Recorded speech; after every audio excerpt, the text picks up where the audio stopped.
séminaire, le salut par la grâce au moyen de la foi. On va se lever ensemble que nous puissions prier. Nous allons dire, Seigneur, au travers de ce séminaire, au travers de cette conférence, Seigneur, parle-nous, parle à notre cœur, révèle-nous, révèle-toi encore à nous, Seigneur, ne nous laisse pas dans l'erreur. Nous voulons marcher selon ta pensée. Nous voulons marcher selon ton orientation. Laisse que la lumière qui est la parole de Dieu vienne éclairer notre cœur. Ensemble, prions le Seigneur. Seigneur, nous sommes là à tes pieds pour être enseignés, pour être équipés, Seigneur. Le salut par la grâce au moyen de la foi. Nous voulons comprendre ta parole. Éclaire-nous, Seigneur. Enlève tout ce qui est comme sémence qui ne vient pas de toi. Au travers de cette conférence, de ce thème, Seigneur, seulement que ta parole puisse rester dans notre cœur. Nous te célébrons, Jésus-Christ, toi qui vis et règnes pour les siècles et les siècles. Amen. Nous allons prier pour nos bien-aimés qui sont encore en chemin. Nous allons dire, Seigneur, merci parce que tu facilites toutes choses. Ceux qui ont des problèmes pour se déplacer au niveau des finances, si ce sont ces personnes qui sont alitées, Seigneur, merci parce que tu leur fais grâce d'être là. Ensemble, prions. Béni sois-tu, Seigneur. Merci parce que tu conduis toutes choses, Seigneur. Si c'est un problème financier, Seigneur, merci parce que tu les aides là où ils sont. Merci si c'est parce qu'ils sont malades ou alités. Merci parce que tu as pour la guérison. Béni sois-tu, Seigneur. Toi qui vis et règne pour les siècles. Au nom puissant de Jésus-Christ. Amen. Veuillez vous asseoir. Élevons nos vies vers toi.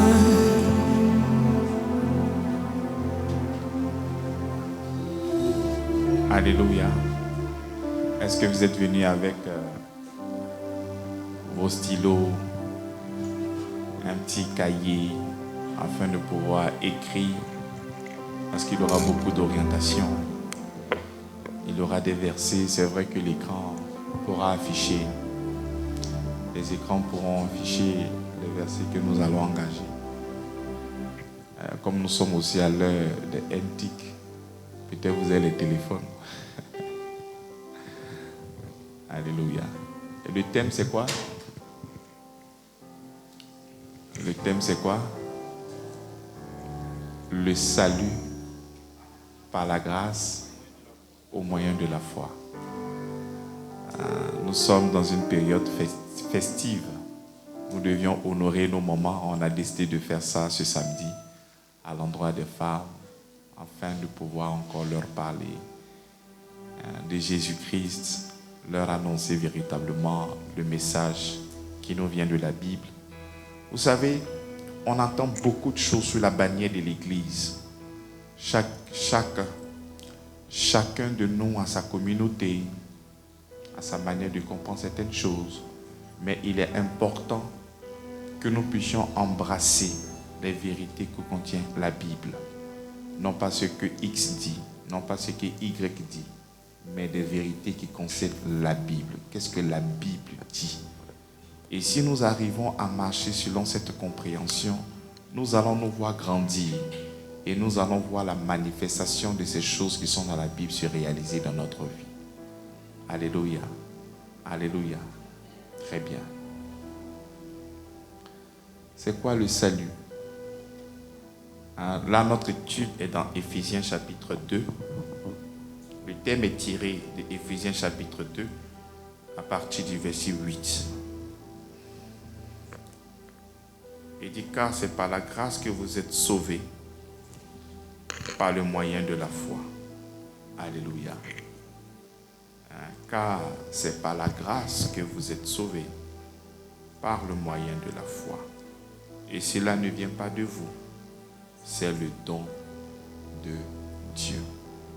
Donc lorsque nous sommes en train d'étudier ce texte, nous voyons sauver, sauver qui fait référence au salut. Nous voyons la grâce et nous voyons maintenant quoi? La foi. Donc voici les trois expressions sur lesquelles nous allons véritablement nous étaler. Nous voyons le salut, nous voyons la grâce Et nous voyons quoi? La foi. Alors, nous sommes en train de parler du salut. Nous sommes en train de parler de la grâce. Nous sommes en train de parler de la foi. Pourquoi l'homme est à la recherche de ce salut? Depuis l'aube des temps, l'humanité cherche à combler le fossé qui sépare du divin.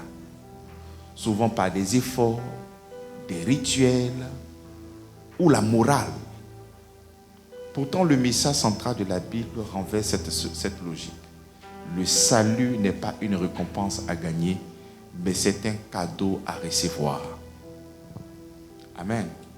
Le salut n'est pas une récompense à gagner, mais c'est un cadeau. Tu vois? L'homme cherche à avoir une meilleure condition avec Dieu. L'homme cherche à bénéficier des avantages avec Dieu. L'homme souhaite que Dieu puisse lui délivrer de toute difficulté, de toute maladie, de tout envoûtement, du péché et de la mort. L'homme est à la requête. L'homme est en train de chercher frénétiquement le salut. Mais nous voulons ce salut-là au travers souvent de la morale. Quand je dis nous avons ce salut au travers de la morale, qu'est-ce que je suis en train de dire? Au travers de bons comportements. Si je fais comme ci, si je fais comme ça, si j'arrive à obéir, à avoir une bonne manière de vivre, j'aurai donc le salut. Donc le salut ici n'est plus un cadeau, mais en fonction de ta morale, en fonction de ta moralité. Est-ce que vous comprenez? Il y a une autre partie qui, au-delà de la morale, cherche à trouver gain de cause ou le salut au travers des rituels. C'est quoi les rituels? Des sacrifices. Aller payer peut-être des animaux, faire des sacrifices, se laver peut-être avec peut-être de l'eau bénite, se laver peut-être avec l'ail, avec peut-être plusieurs choses, se frotter peut-être avec le miel, faire des sacrifices pour que les choses soient meilleures, hein. Prendre des canaris, casser au milieu de la route. C'est-à-dire, l'homme est à la recherche du salut. L'homme à la recherche des avantages, une faveur. Mais cette faveur-là, plusieurs personnes vont chercher soit dans la morale, soit dans les rituels, ou par les efforts. À force de faire cela, j'aurai une meilleure condition entre Dieu et moi. Ce thème concerne la relation qui existe entre Dieu et nous. Je ne suis pas en train de dire que sur la terre, on n'a pas besoin de travailler pour avoir un salaire. Non. Je parle de la relation qui existe entre Dieu et nous. Entre Dieu et nous. Plusieurs personnes, au travers de leurs efforts, c'est quand peut-être je vais balayer à l'église, c'est quand je vais faire ci, c'est quand je vais faire ça. Quand Dieu va regarder mes efforts et tout ce que je serai en train de faire là, vraiment son cœur sera touché et il va me faire du bien. Vous comprenez? Le thème, c'est le salut par la grâce au moyen de la foi. Le salut par la grâce au moyen de la foi. Mais l'homme, dans sa conception, ce salut ne viendra pas sûrement par la grâce, mais ce salut-là viendra sûrement par ses efforts. J'entends quoi par effort? C'est qu'il serait en train de faire. Et quand Dieu va regarder ce qu'il est en train de faire, il va dire non, il faut que je lui donne vraiment, parce qu'il a beaucoup bataillé, il a beaucoup travaillé, il a fait des choses, donc il faudrait que je puisse répondre à ses exigences. Ou d'autres personnes croient que c'est en ayant un bon comportement vis-à-vis de Dieu, Dieu tout en haut du ciel dira, regardez comment mon enfant a obéi à toute la loi. Et comme mon enfant a pu obéir à toute la loi, je vais lui donner quelque chose. En ce moment, ce n'est plus par la grâce, mais c'est au travers de tes efforts, c'est au travers de ta capacité. Donc si tu n'arrives pas à le faire, tu ne pourras pas donc recevoir quelque chose de la part de Dieu. Alléluia. Alléluia. Très bien. Donc pour ce faire, nous allons définir d'abord le salut. C'est quoi le salut? Est-ce qu'il y a un micro dans la salle? Qui peut me répondre, c'est quoi le salut? Très bien. Les gens sont beaucoup timides. Alors, nous allons, vous savez, les mots, les expressions de la Bible, nous allons les définir avec le dictionnaire. Hein? Avec quoi? Avec la Bible. Donc nous allons voir qu'est-ce que le salut. On est d'accord? Nous allons prendre Luc, chapitre 2, à partir du verset 25 au verset 32. Luc, chapitre 2, le verset 25 au verset 32. Et voici, il y avait à Jérusalem un homme appelé Siméon. Cet homme était juste et pieux. Il attendait la consolation d'Israël. Et l'Esprit Saint lui dit, il avait été divinement averti par le Saint-Esprit qu'il ne mourrait point avant d'avoir vu le Christ du Seigneur. Il vint au temple, poussé par l'Esprit, et comme les parents apportaient le petit enfant Jésus pour accomplir à son égard ce qu'ordonnait la loi, il le reçut dans ses bras, bénit Dieu et dit, maintenant Seigneur, tu laisses ton serviteur s'en aller en paix, selon ta parole, car mes yeux ont vu ton salut, le salut que tu as préparé devant tous les peuples, lumière pour éclairer les nations et gloire d'Israël, ton peuple. Alléluia. Selon ce texte que nous venons de lire, c'est quoi le salut? Oui. Très bien. Parce qu'il dit, car mes yeux ont vu ton salut. Lorsque l'enfant Jésus est né, il est venu afin de pouvoir accomplir la loi, afin de pouvoir circoncire. Et Nicodème, non pas Nicodème, Siméon va faire une déclaration. Parce que Siméon a reçu une prophétie. Il dit, tu verras le salut de tes yeux. Il a dit à Siméon, tu verras le salut de tes yeux. Et c'est comme ça que Siméon maintenant fait une déclaration. Et quelle est cette déclaration? Il dit, maintenant, Seigneur, tu laisses ton serviteur s'en aller en paix, selon ta parole, car mes yeux ont vu ton salut. Salut que tu as préparé devant tous les peuples, lumière pour éclairer les nations et gloire d'Israël, ton peuple. Amen. Vous comprenez ici, Luc nous fait comprendre que le salut est une personne. Le salut n'est pas un objet. Vous allez peut-être aller chez des féticheurs. Le salut peut-être c'est ce qu'ils mettent sur le rein.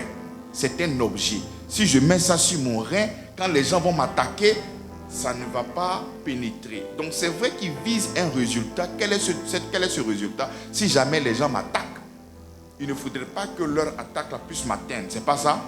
Mais ça provient de quoi? Du gris-gris qu'ils ont. Donc en réalité, c'est le gris-gris qui est leur salut. C'est le gris-gris qui va leur protéger. On est d'accord? Donc ici, dans ce texte-là, le salut ici, c'est une personne. Ce n'est pas un objet. Certaines religions parlent du salut en fonction de ce qu'ils doivent faire. Si tu arrives à pratiquer plusieurs choses et que Dieu voit que tu arrives à pratiquer ces choses-là, en ce moment, il t'accorde la bénédiction. Donc le salut ici n'est pas une personne. Le salut ici, c'est l'application de tout ce que tu dois faire. Et si tu arrives à faire cela, ce que Dieu t'a promis, il pourra en ce moment te donner. Mais dans ce texte, Luc nous fait comprendre que le salut, c'est une personne. Est-ce que vous comprenez? Nous allons prendre un deuxième verset pour savoir si ce que je dis est vrai. Luc chapitre 19, le verset 1 à 10. Luc chapitre 19, le verset 1 à 10. Jésus étant arrivé dans Jéricho, traversait la ville. Et voici un homme riche, appelé Zachée, chef des publicains, cherchait à voir qui était Jésus, mais il ne pouvait y parvenir à cause de la foule, car il était de petite taille. Il courut en avant et monta sur un sycomore pour le voir, parce qu'il devait passer par là. Lorsque Jésus fut arrivé à cet endroit, il leva les yeux et il lui dit, Zachée, à toi de descendre, car il faut que je demeure aujourd'hui dans ta maison. Zachée se hâta de descendre et le reçut avec joie. Voyant cela, tous murmuraient et disaient, il est allé loger chez un homme pécheur. Mais Zachée, se tenant devant le Seigneur, lui dit, voici, Seigneur, je donne aux pauvres la moitié de mes biens. Et si j'ai fait tort de quelque chose à quelqu'un, je lui rends le quadruple. Jésus lui dit, le salut est entré aujourd'hui dans cette maison, parce que celui-ci est aussi fils d'Abraham, car le Fils de l'homme est venu chercher et sauver ce qui était perdu. Mais qui, dans ce texte, qui est le salut? Pourquoi c'est Jésus? La Bible dit ici, le salut est entré aujourd'hui chez toi. Qui est entré dans la maison de Zachée? Qui est entré dans la maison de Zachée? C'est Jésus. Et lorsque nous acceptons Jésus, c'est Jésus qui est le salut. Et c'est ce Jésus-là maintenant qui va produire ce que nous cherchons.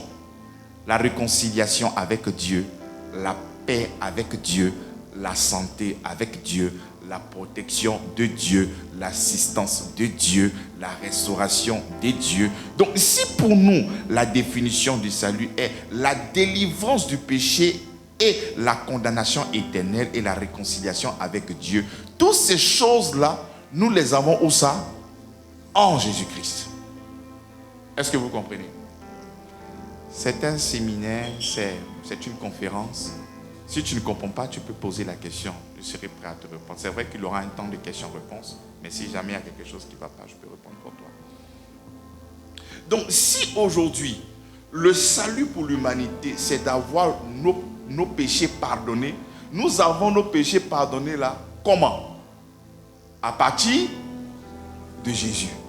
Si nous devions être réconciliés avec Dieu, nous sommes réconciliés avec Dieu comment? À partir de Jésus. S'il y a des gens qui cherchent à nous envoûter, à nous faire du mal, si nous devons nous protéger, nous sommes protégés comment? À partir de Est-ce que vous comprenez ce que vous êtes en train de dire? Donc vous êtes ici avec moi en train de dénoncer plusieurs choses qui étaient dans notre texte pour que tu puisses avoir le salut, pour que tu puisses avoir certaines choses. Voici des choses que tu dois faire. Mais ce n'est pas des choses qu'on doit faire. Il faut comprendre que tout ce que nous sommes en train de chercher réside dans une personne. Et cette personne, c'est qui? Jésus. Très bien. Alors, nous avons fini de définir le premier mot qui est le salut. Nous avons dit, nous sommes sauvés par la grâce. Nous sommes sauvés qui est le salut. Nous sommes sauvés par la grâce au moyen de la foi. Donc ce salut-là, nous l'obtenons comment? La Bible nous déclare que nous sommes sauvés par quoi? Nous sommes sauvés par quoi? Par la grâce. Donc ce salut que nous sommes en train de chercher là, nous devons recevoir ce salut-là comment? Par la grâce, non? Ou par les efforts? Bon, c'est quoi la grâce qui peut m'aider? Qui peut m'aider? Oui?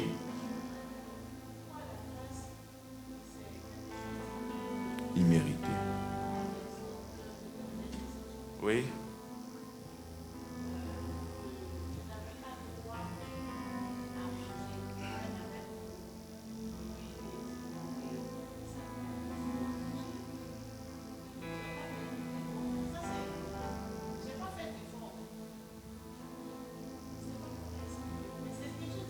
C'est ça. Donc quelque chose de quoi? D'immérité. Alléluia. Très bien. Je vais vous donner un exemple. Alors, tu dis à ton enfant, s'il ne fait pas la sieste ce soir, tu vas le punir. Très bien. Maintenant, tu viens à la maison et tu réalises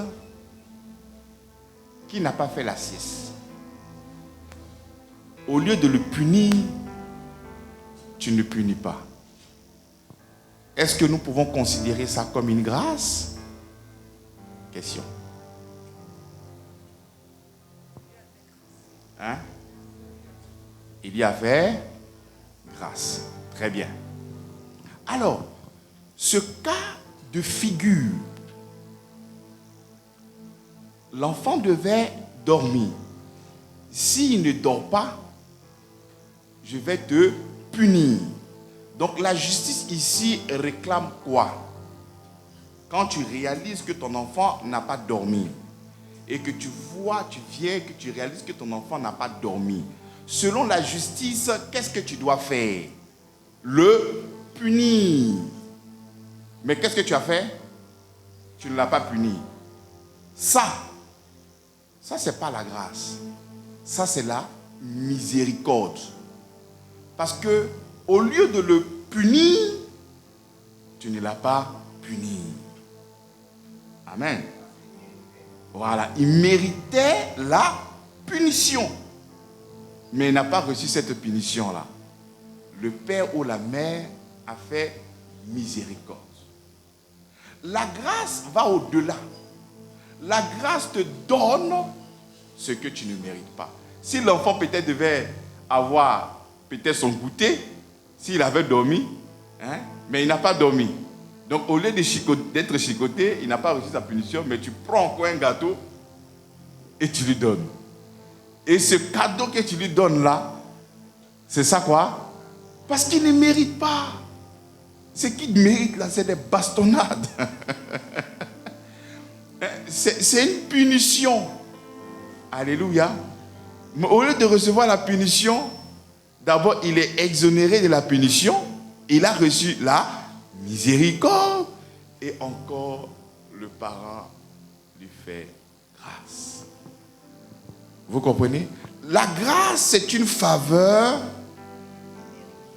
qui est quoi? Qui est imméritée. J'aime toujours prendre cet exemple-là parce que ça traduit bien la grâce. Lorsque quelqu'un travaille, tu as reçu ton embauche, tu as fini de signer ton contrat, tu travailles du 1er au 31. On te donne un salaire. Quand on te donne le salaire, c'est une grâce. Est-ce que c'est une grâce? Ce n'est pas une grâce. Pourquoi ce n'est pas une grâce? Parce que tu as travaillé. Donc le salaire n'est pas le produit d'une grâce, mais de ton travail. C'est pas ça? Maintenant, si au-delà de ce que tu dois recevoir comme salaire, ton patron prend encore quelque chose dont vous n'êtes pas accordé, il vient, il te donne encore. Ça, c'est considéré comme quoi? Une grâce. Pourquoi?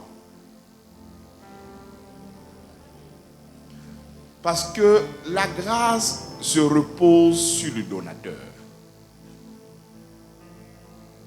Le mérite se repose sur nos efforts. Tu dis à ton enfant, si tu travailles bien, je t'achète une voiture en Noël.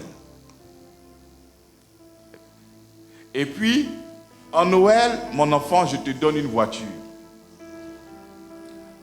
Entre les deux phrases, quelle est la phrase de grâce? Oui? Très bien. Mais et la première phrase, c'est pas une grâce? C'est quoi? C'est une condition. Mérite, condition. Donc, si l'enfant ne travaille pas bien, est-ce qu'il aura sa voiture? Maintenant, le Seigneur nous fait comprendre que le salut que nous sommes en train de chercher là, nous allons recevoir ça par quoi? Par la grâce. Est-ce que cela provient de tes efforts? Donc si je suis à la grâce, je suis à la recherche de la grâce pour le pardon de mes péchés. Est-ce que je vais obtenir le pardon de mes péchés en fonction de ma capacité? Est-ce que je vais recevoir le pardon de mes péchés en fonction de mes efforts? Pourquoi? Parce que le Seigneur a inscrit le salut dans quoi? Dans la grâce. Est-ce que vous comprenez? Parce que si nous n'arrivons pas à comprendre, nous allons beaucoup nous plaindre. Parce que c'est Dieu créateur du ciel et de la terre. C'est lui en qui tu crois. C'est cette Bible que nous sommes en train d'étudier.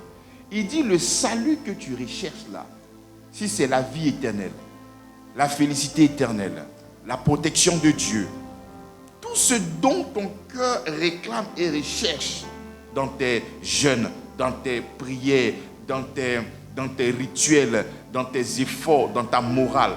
Il dit le résultat de ce que tu cherches là, moi je vais te l'accorder par quoi? Par tes efforts, par des rituels, par quoi? J'ai besoin que le Seigneur me protège contre tous les sorciers de mon village. Donc je suis à la recherche de quoi? De la protection, donc du salut. C'est pas ça? Donc comment est-ce que je reçois la protection de Dieu contre mes détracteurs, contre les gens qui veulent me faire du mal au village?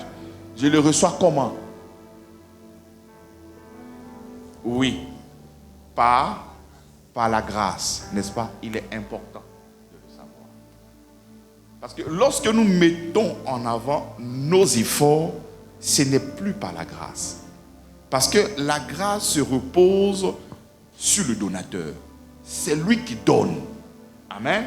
C'est Dieu qui donne. Tout de suite, je me lève, j'ai envie de faire du bien à quelqu'un. Ça dépend de... Je prends et je viens, je te fais grâce. Et c'est à toi de recevoir ou de ne pas recevoir. C'est ça ou c'est pas ça? Tout de suite, on peut te faire un dépôt. On t'envoie un dépôt 100 000. Et puis tu prends les 100 000 là, tu ramènes à la personne qui t'a envoyé. Tu n'as pas reçu. Tu ne l'as pas accepté. C'est pas ça. Donc nous avons 3 expressions. Sauver, grâce et foi. C'est ça ou c'est pas ça? Donc nous allons définir maintenant le dernier mot. Mais pour la grâce, nous allons prendre Romains chapitre 4, verset 4. Romains 4,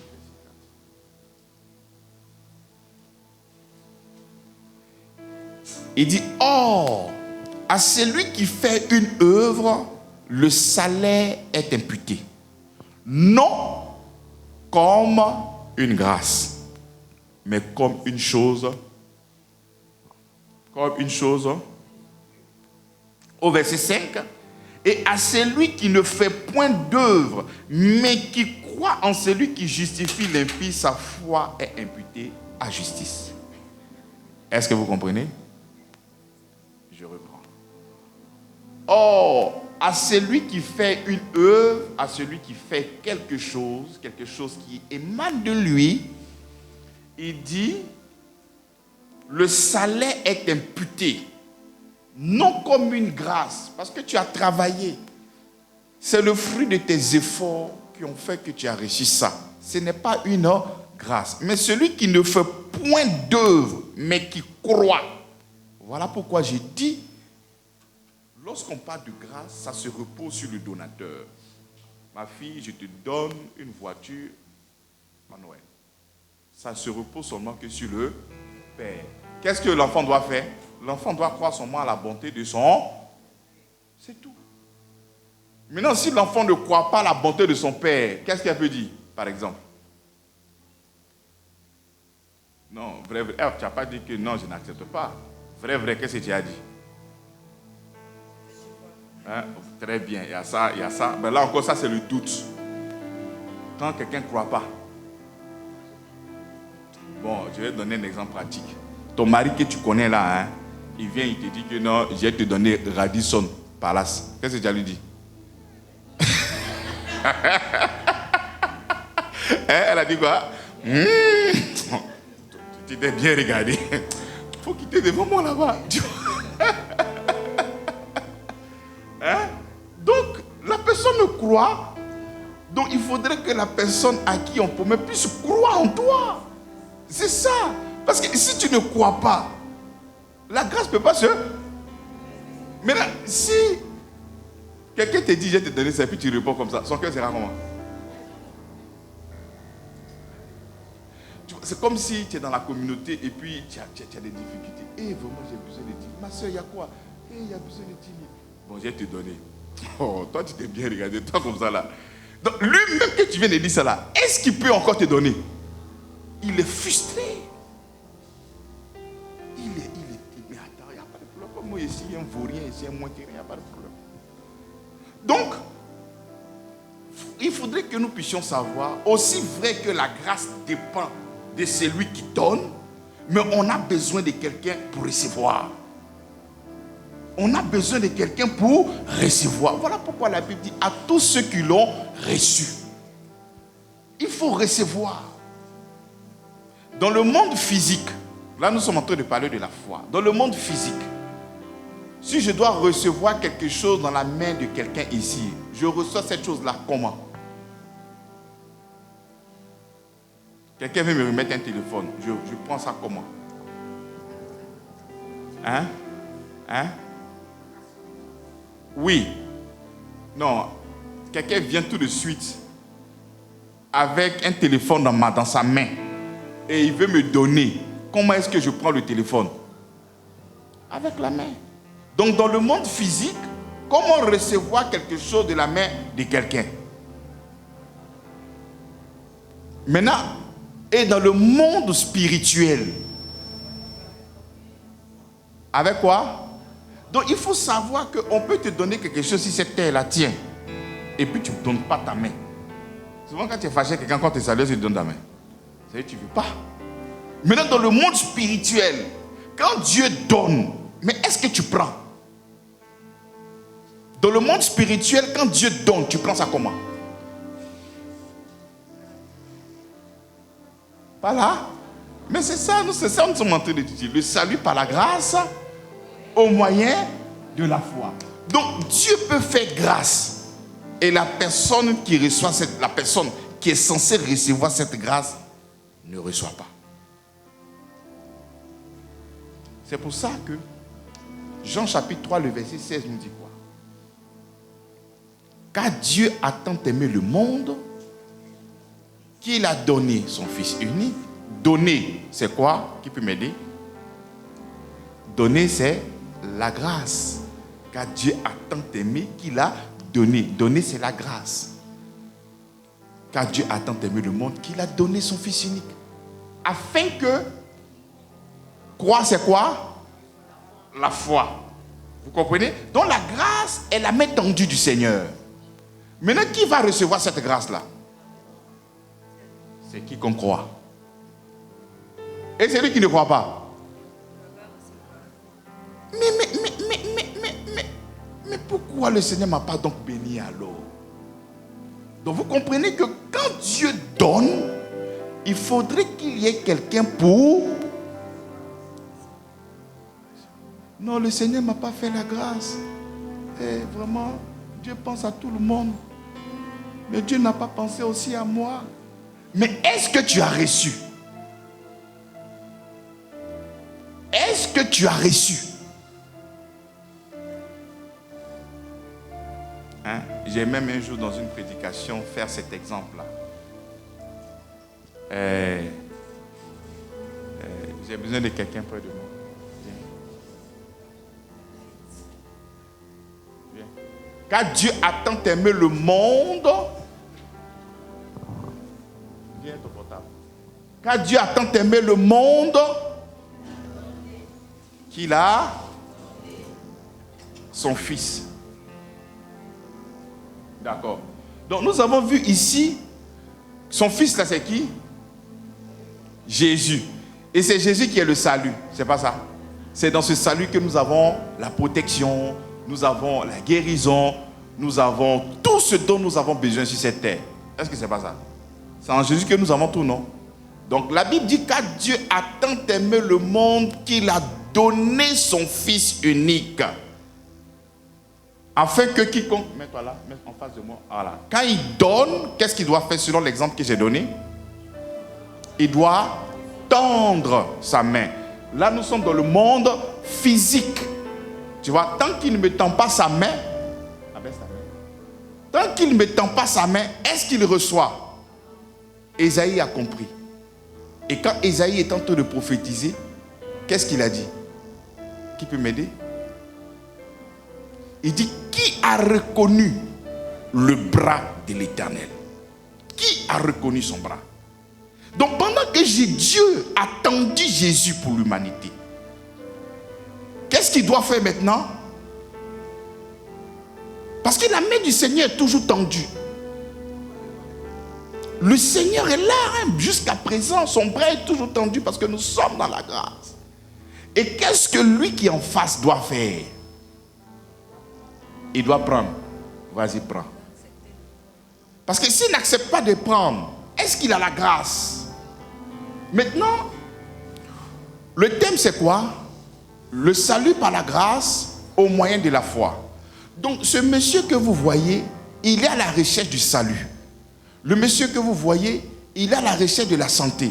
Ce monsieur que vous voyez, il est à la recherche du pardon de ses péchés. Il y a plein de choses. Il est même à la recherche d'une assistance divine. Donc, pendant que Dieu, parce que ce n'est pas quand il a demandé ces choses-là que Dieu tend, hein? C'est-à-dire la main de Dieu est déjà tendue avant qu'il ne naisse. Non, prends pas. Maintenant, lorsque les besoins commencent à se manifester, qu'est-ce qu'il doit faire? Il doit prendre. Maintenant, au lieu de prendre, ne prends pas. Il faut lister, pas forcément des choses dont tu as besoin, mais liste tout ce dont l'homme a besoin sur cette terre. Hein? Donc, la main de Dieu est tendue. La grâce est disponible. Hein? Non, il faut commencer à demander, comme si tu es en train de prier, Seigneur, donne-moi l'argent, Seigneur, donne-moi la santé, Seigneur, donne-moi la miséricorde. Voilà. La main de Dieu est tendue. Parle. Non, ne prends pas, parle seulement.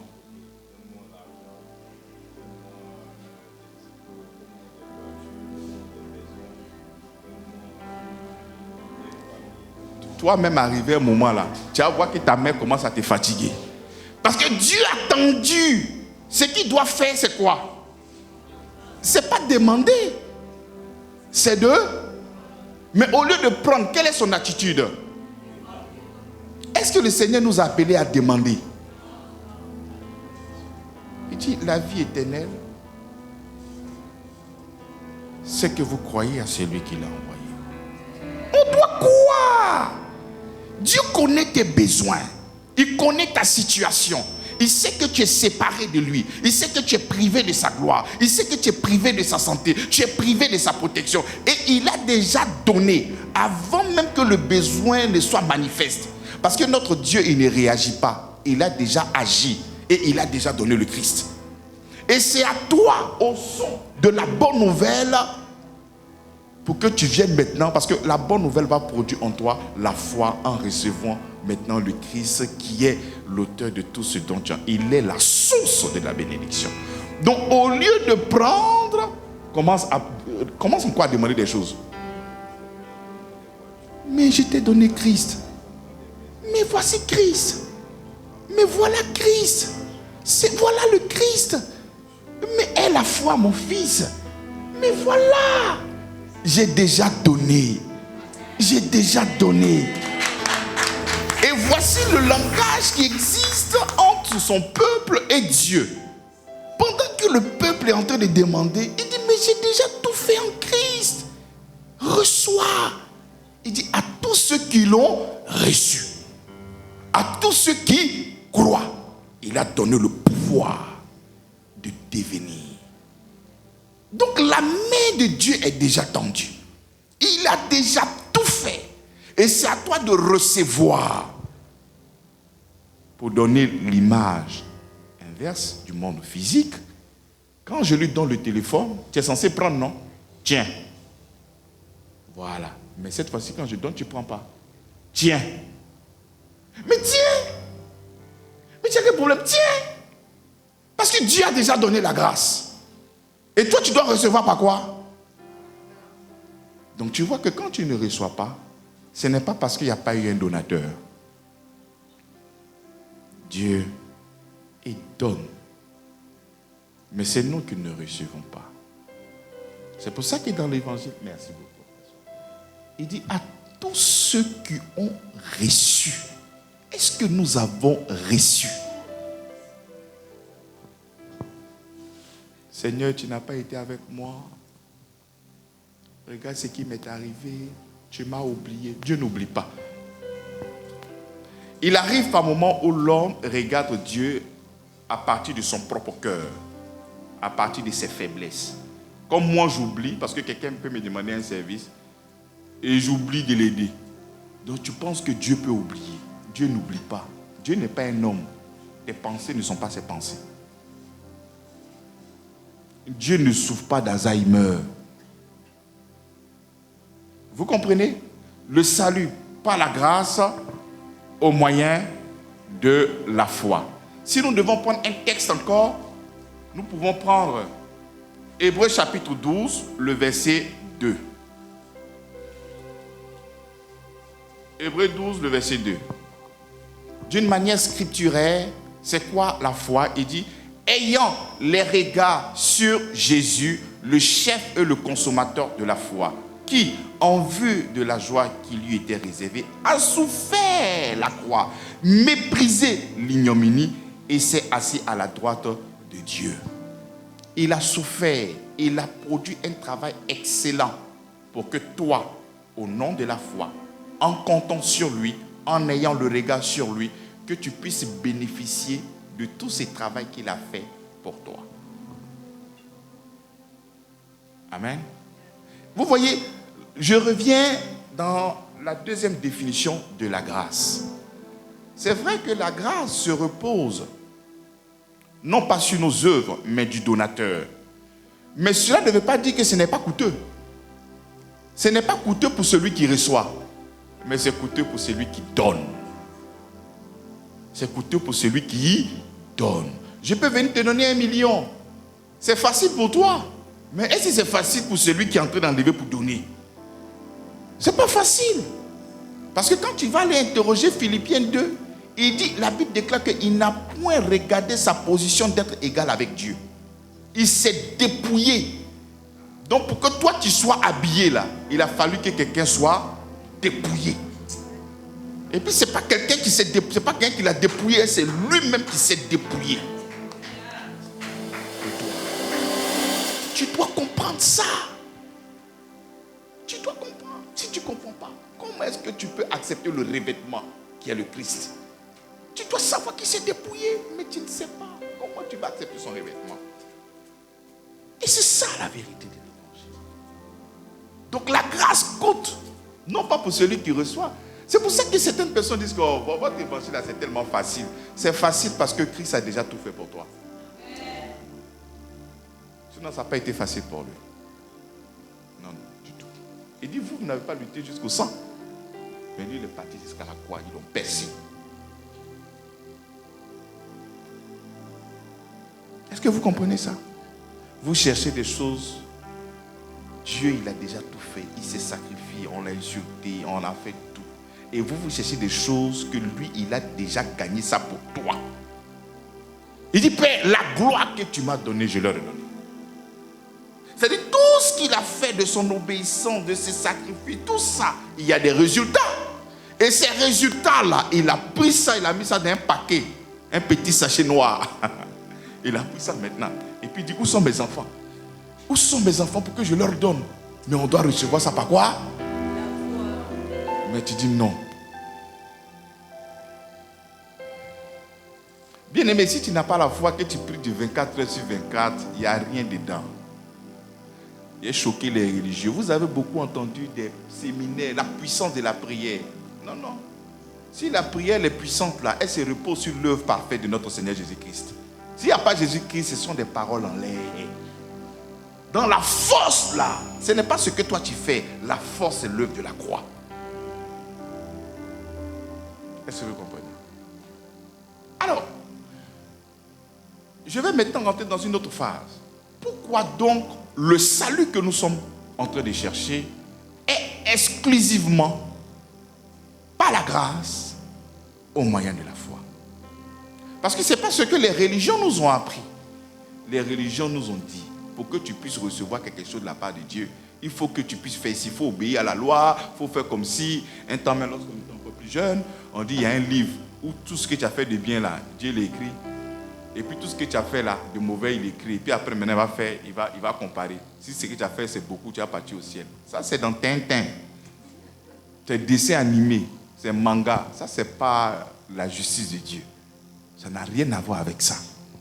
Mais nous allons véritablement comprendre pourquoi Dieu souhaite que ce salut que nous sommes en train de chercher au travers de la morale, au travers de nos efforts ou au travers des rituels. Parce qu'il y a des chrétiens, ils disent qu'ils sont chrétiens, mais c'est des ritualistes. Tu te réveilles la nuit, tu te laves avec vin. Toi, tu es un sorcier. C'est le nom des féticheurs qui est gâté, sinon vous êtes des collaborateurs les plus intimes. Dans ton portefeuille, il y a fil rouge. Dans ton portefeuille, on dit qu'il faut mettre l'ail et un citron pour que l'argent arrive. Il faut du feu du zop. Il faut te laver avec, quand tu finis de laver, un peu de miel pour que ta vie soit sucrée. Ta vie soit mielleuse. Hein? Le citron là, ça capte les mauvaises énergies. Si un sorcier, il faut mettre citron, il faut prendre ail pour mettre sur toi. Il y a des femmes même qui ont perdu le foyer. Le gars n'aime pas ail, mais tu pensais que tu pouvais chasser le démon. Le gars, il est parti. Ail a chassé le gars là. Après, maintenant, tu viens encore prier, Seigneur. Ça n'a rien à voir. Il faut écouter ce que le salut que tu recherches là. Ce n'est pas au travers de ce que tu fais. Mais Christ a déjà produit pour toi. Toi, tu dis non. Tu veux forcément faire à ta manière. Et c'est comme ça que nous souffrons. Donc, j'ouvre une nouvelle parenthèse. Pourquoi donc le Seigneur met ce salut par la grâce au moyen de la foi d'une manière exclusive? Pourquoi le salut ne peut-il pas s'obtenir par nos efforts?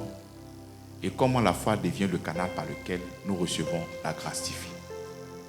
L'homme, depuis sa séparation, privé de la gloire de Dieu, l'homme est incapable d'être bon par lui-même. L'homme est incapable de faire des choses de par lui-même. Donc, si Dieu, par exemple, te demande d'accomplir les commandements pour que Dieu puisse te bénir, mais il est en train de te tuer en fait. Tu diras, ah mais pourquoi le Seigneur a donné le commandement? Est-ce que ce n'est pas Dieu même qui a donné le commandement? Mais bien sûr. Mais la loi nous a été donnée afin que le péché abonde, pour que nous puissions réaliser que nous sommes des pécheurs et manifester l'envie d'embrasser vraiment la grâce. Amen. La loi, c'est comme un thermomètre. Je prends le thermomètre, je mets là. Le thermomètre m'indique 42 degrés de fièvre. Et quand le thermomètre m'indique 42 degrés de fièvre, qu'est-ce que je fais? Je cherche à aller à l'hôpital. Donc, qu'est-ce qui m'a poussé à aller à l'hôpital? Très bien. Donc, la loi, les commandements que Dieu a donnés là, c'est pour montrer qu'en réalité, tu ne peux pas satisfaire son standard de par ton comportement, de par ton obéissance. Parce qu'il y a le péché qui vit en toi.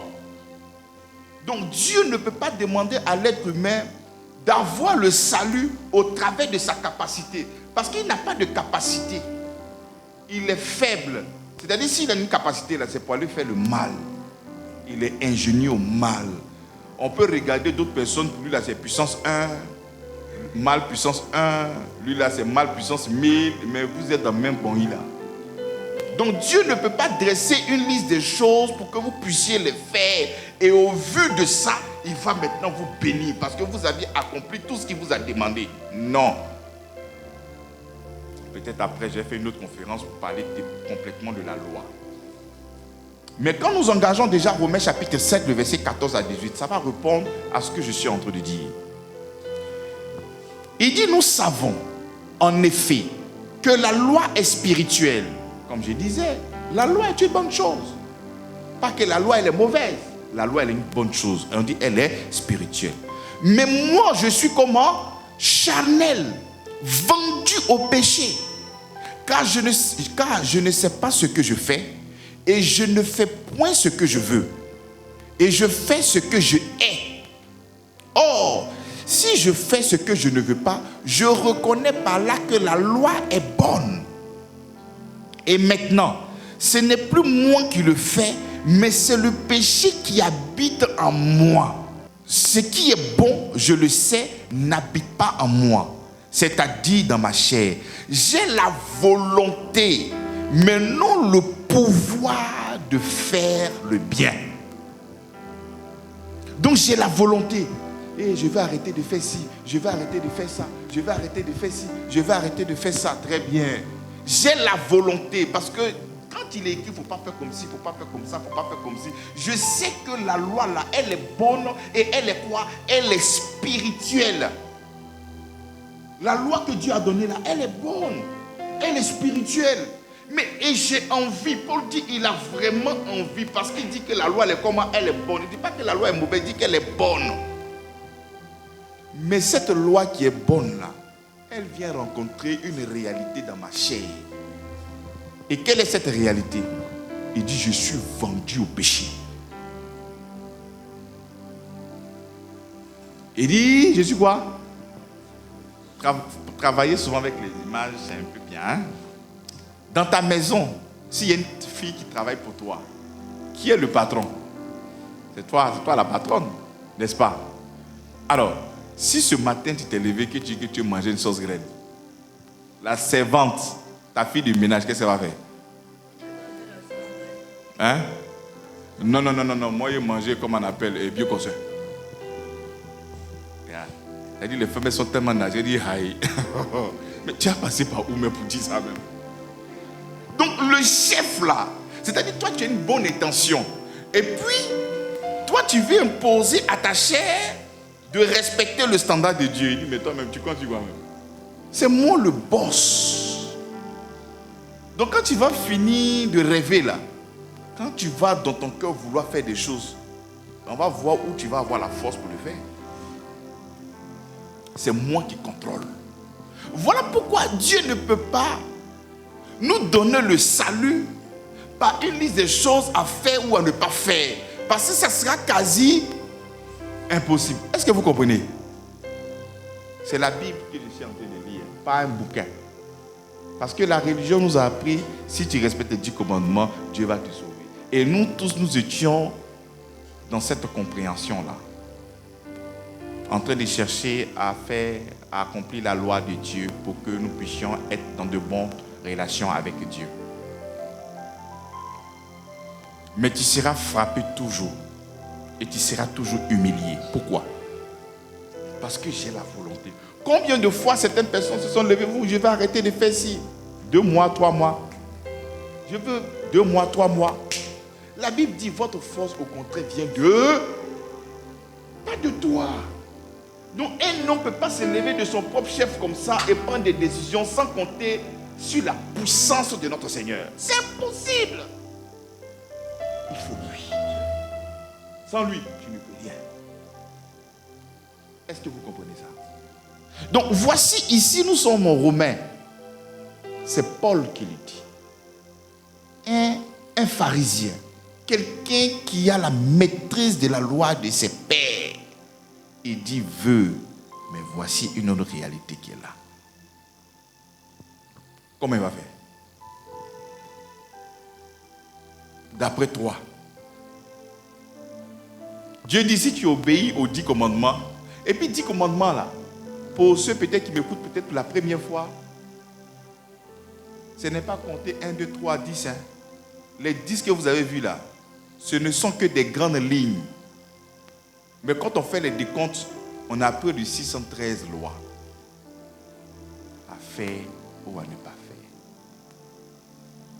Et Jacques dit, si tu as pratiqué les lois que tu as loupé un seul, tu es coupable de tout.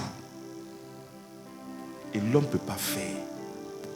Donc les efforts ne peuvent pas t'amener au ciel. Ta capacité ne peut pas t'amener au ciel. Ah, tu as commis un péché, il faut venir faire une offrande dans un orphelinat, Dieu va pardonner tes péchés. Ça, ce sont des histoires. Ça n'efface rien.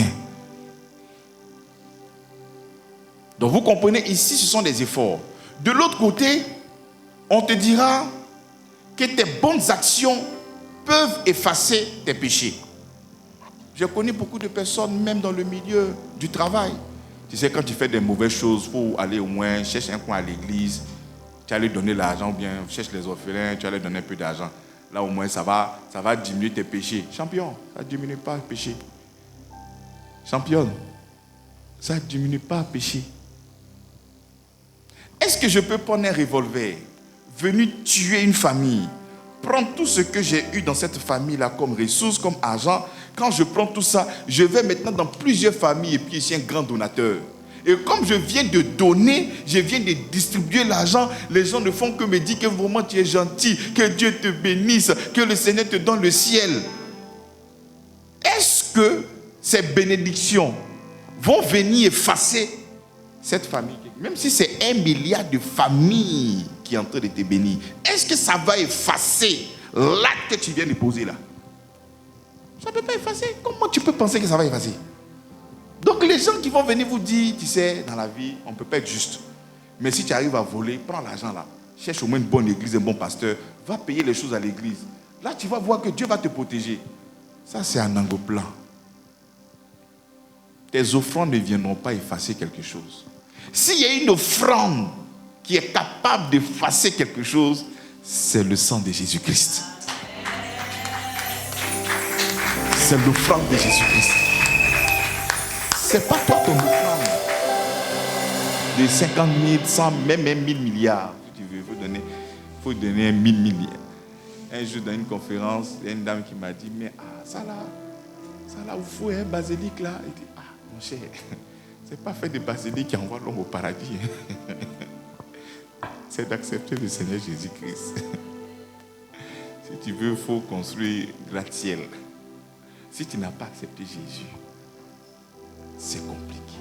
Parce que le salut n'est pas en construisant des églises. Le salut n'est pas en donnant de l'argent à l'église. Le salut n'est pas quand tu te comportes bien. Le salut, c'est la grâce au moyen de la foi. Et ce que je suis en train de vous dire, c'est la Bible. Je ne suis même pas en train de paraphraser ou en train de changer des lettres. Non, c'est ça qui est là. Ça, c'est de 1. De 2, pour prendre un verset pour soutenir tout ce que je viens de dire, nous allons prendre Ésaïe 64, le verset 5. Il dit, nous sommes tous comme des impurs, et toute notre justice est comme un vêtement souillé. Nous sommes tous flétris comme une feuille, et nos crimes nous emportent comme le vent.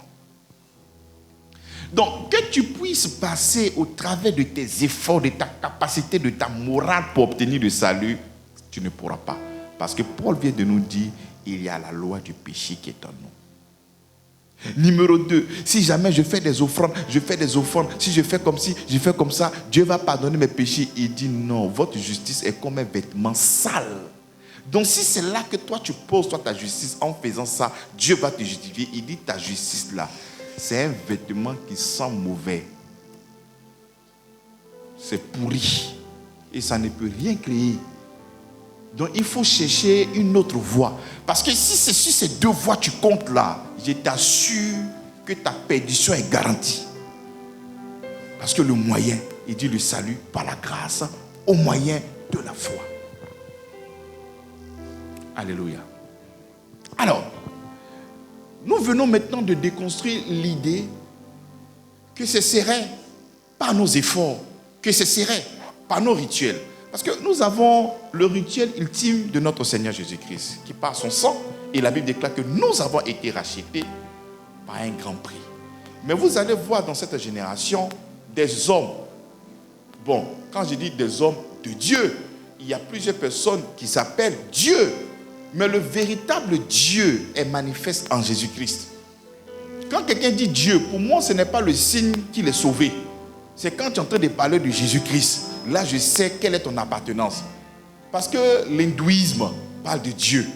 Le féticheur parle de Dieu. Plusieurs personnes parlent de Dieu. Et même dans la Bible, il y a des démons qu'on appelait Elohim. Il y a des fausses divinités qu'on appelait Elohim. Donc, il faut comprendre que le véritable Dieu est manifesté en Jésus-Christ. Voilà pourquoi il est écrit dans la Bible, rendez grâce à Dieu par. Donc si Jésus-Christ n'est pas l'objet de ta pensée quand tu dis Dieu, ce n'est pas le véritable que tu es en train d'invoquer. Il faudrait que nous puissions avoir la conscience de Christ. Parce que c'est par lui que nous avons cette filiation. Il dit, nous sommes réconciliés par le sang de Jésus-Christ. Donc, si nous venons de disqualifier effectivement les deux, notre manière de voir, nos efforts ou bien nos rites, tu peux trouver un pasteur, un soi-disant homme de Dieu, il faut venir avec une bête, on va égorger pour toi, on va faire un sacrifice. Si il y a un sang qui doit verser pour répondre à ton besoin, il faut te référer au sang de Jésus-Christ qui est versé à la croix de Golgotha. Ah non, tu dois jeûner pour que le problème puisse passer. S'il y a un jeûne qui doit te sauver, il faut te référer au jeûne que Jésus-Christ a fait pour toi à la croix, avant de partir à la croix. Moïse a jeûné 40 jours, il a obtenu la loi. Jésus a jeûné 40 jours et il a obtenu la grâce pour toi. Donc, il faut savoir que tout ce que tu vas recevoir de la part de Dieu, ce n'est pas au travers de ce que tu vas faire, mais c'est au travers de la foi que tu as en lui. Est-ce que vous comprenez? Ah, ça on appelle ça la bonne nouvelle. On a cherché Dieu dans le jeûne. Dieu opère des miracles. On a pris 3 jours, 4 jours, 5 jours. Quand ça marche, oh Dieu m'a exaucé. Demain tu prends le même jeûne là.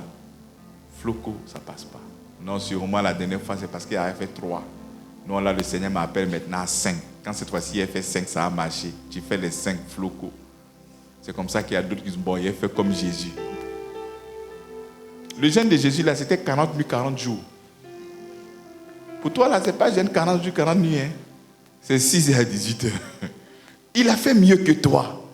Et il faut te reposer dans le jeûne qu'il lui a fait. Tu dis, tché.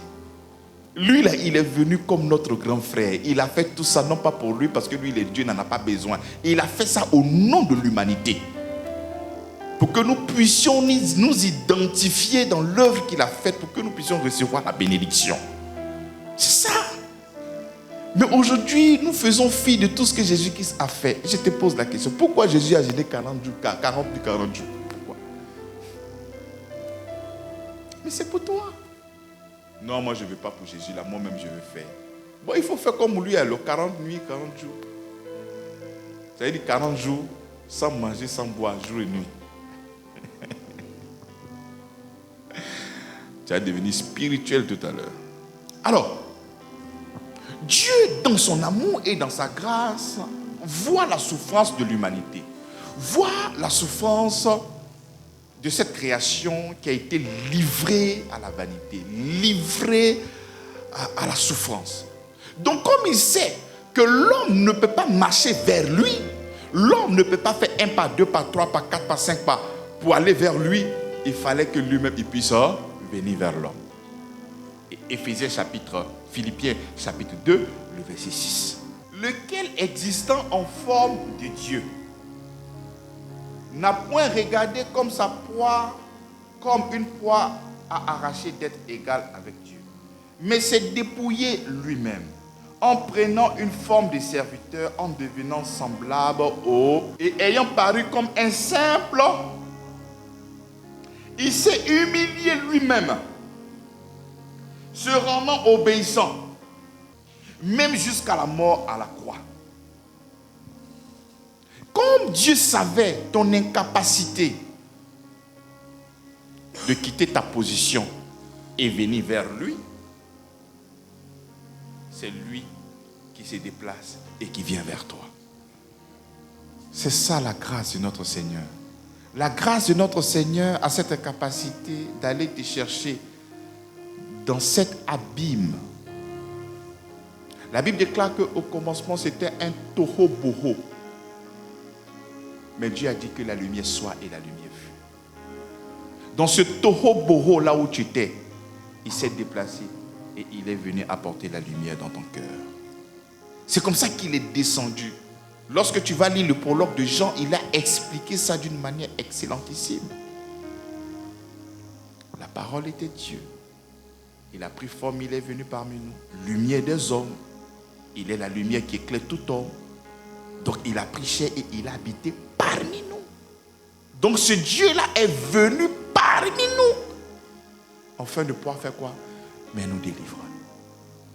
Mais nous délivrer comment? Nous délivrer de la manière la plus belle.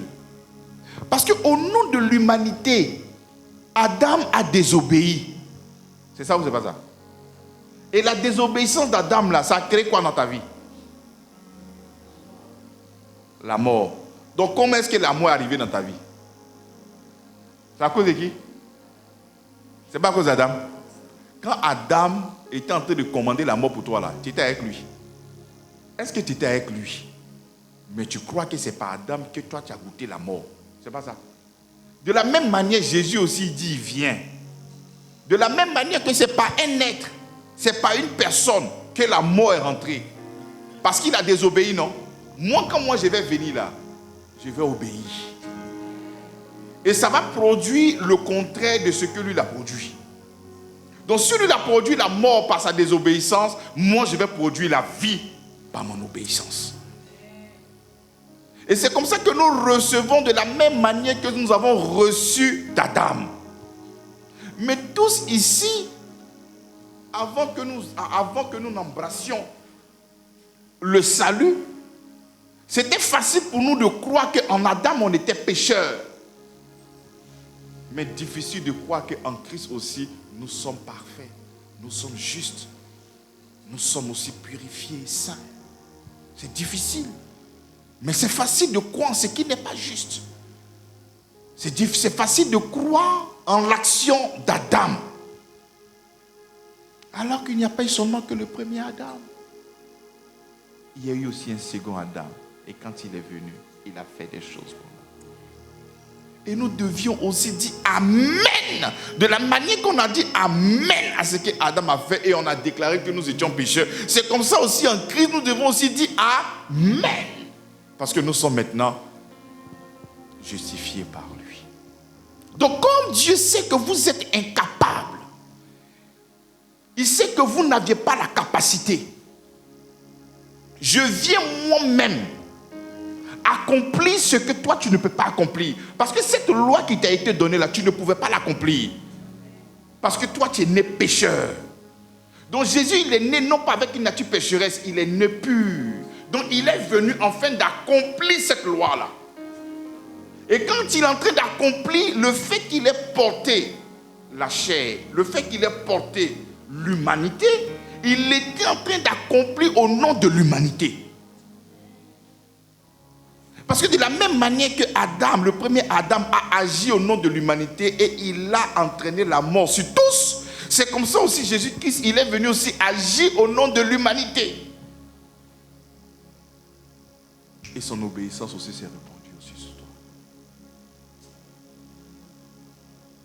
C'est pour cela que quand tu prends Tite chapitre 2, le verset 11, regarde ce que la Bible dit. Il dit, la grâce de Dieu, source de salut pour tous les hommes, a été manifestée. Quelle est la source de notre salut? Très bien. Mais selon le texte, quelle est la source de notre salut? La grâce. Très bien.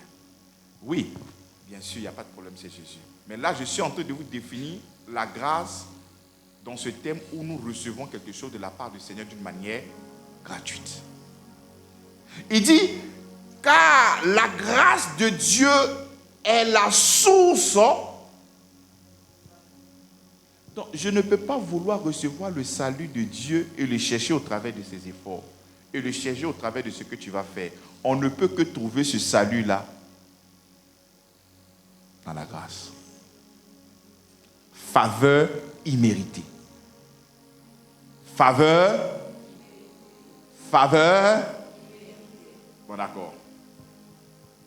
Voici un gars qui est là, qui jeûne, qui prie, qui taillade des démons, qui casse les démons, qui fracasse le diable. Cette personne-là est bien positionnée pour recevoir la grâce, non? Hein? Pourquoi? Parce qu'il le cherche au travers.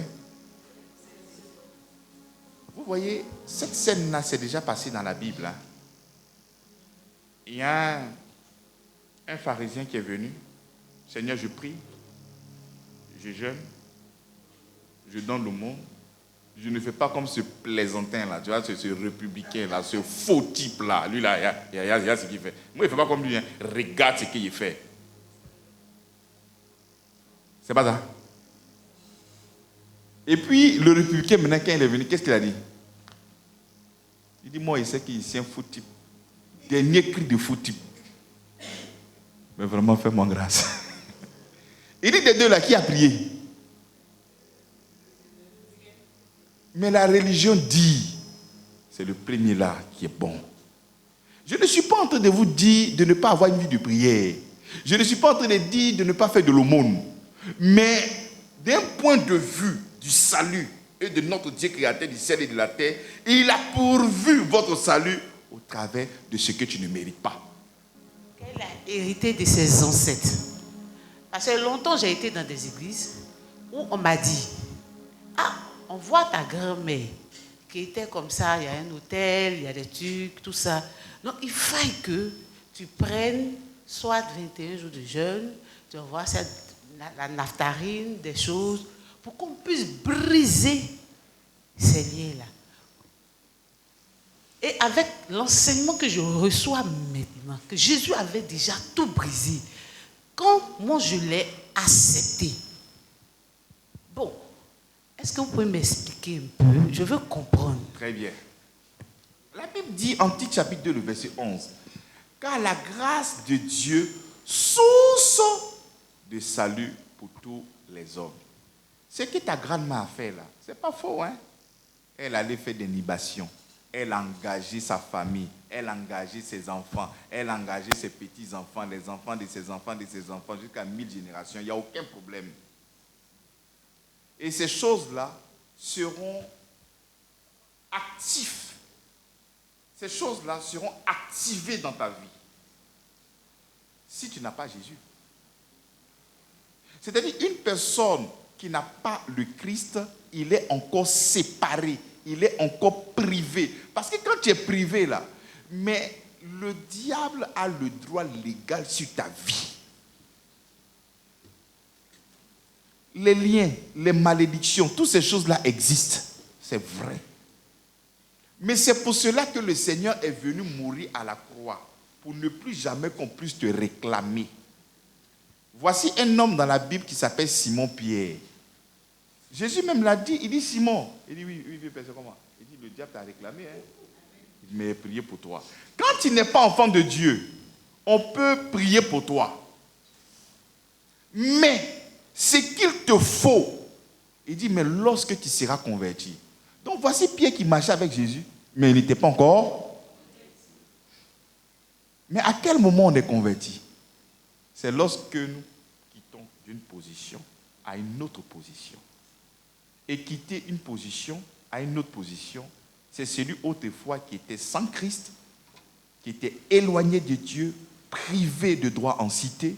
C'est cette personne-là qui a été rapprochée par le sang de Jésus-Christ, qui a été lavée, qui a été purifiée. Et cette personne-là, dans son sein habite le grand Dieu créateur du ciel et de la terre. Et ça, c'est ce que tu es devenu étant enfant de Dieu. Ça, c'est au niveau de ton esprit. Et selon cette vérité-là, le diable ne peut plus te réclamer. Il ne peut plus te réclamer. Par exemple, le pasteur ou un enfant de Dieu a le pouvoir de chasser des démons. Ça, c'est vrai. Mais chasser un démon dans la vie de quelqu'un ne fait pas de cette personne-là enfant de Dieu. Quand le démon va partir là, c'est pour quelques minutes. Le lendemain, le même démon là revient. C'est pour ça qu'il y a des gens qu'on poursuit dans la sorcellerie. Ils vont voir un féticheur. Le féticheur règle ça pour 2 semaines. Il envoie un message par mail. Il dit, Joe, le gars que tu as tué, il est venu me voir. Donc, il faut repousser sa mort là, hein, peut-être pour l'année prochaine. Mais après, ça revient. Mais la véritable délivrance se trouve où? C'est lorsque Christ sera bâti en toi. Donc, si tu es devenu enfant de Dieu, Tu dois maintenant aligner tes pensées sur la compréhension de l'évangile pour que tu puisses savoir que les choses anciennes et toutes choses sont devenues. Tu vois? Donc tu peux voir souvent des enfants de Dieu qui peuvent toujours en train de souffrir. Pourquoi? Parce qu'ils n'ont pas encore la compréhension de ce qu'ils sont devenus en Christ. Sinon, le sang que Jésus-Christ... Bon, toi, ton petit papa ou bien ton petit grand-père là, il a versé sang. Moi, c'est Jésus aussi qui a versé aussi le sang. Donc, on va faire autel contre autel. C'est pas ça? C'est-à-dire que mon grand-père a versé du sang. Moi aussi, il y a un grand-père aussi qui s'appelle Jésus, qui a versé aussi son sang. Donc, on va voir entre les deux sangs là, c'est quel sang qui parle plus que son ami. La Bible nous a déjà répondu. Il dit le sang de Christ parle mieux que le sang d'Abel. Donc, il n'y a pas un sang qui sera versé et qui va encore moins me réclamer pendant que le sang de Jésus-Christ aussi m'a déjà racheté. Est-ce que vous comprenez? C'est ça.